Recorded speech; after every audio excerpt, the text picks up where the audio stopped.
A lot of people will tell you to think outside the box. But imagine there was no box. Imagine you had the limitless thinking.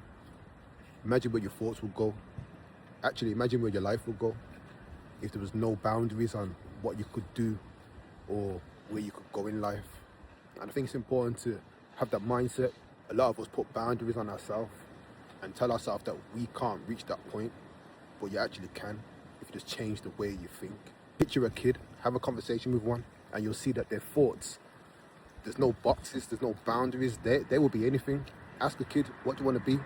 They might say an astronaut or I don't know, Spider-Man, you know. And somebody might laugh, but to that kid, that's their reality, and it's life that puts boundaries on them and says that you can't become an astronaut or Spider-Man, you know. So think like a kid. There's no harm in that.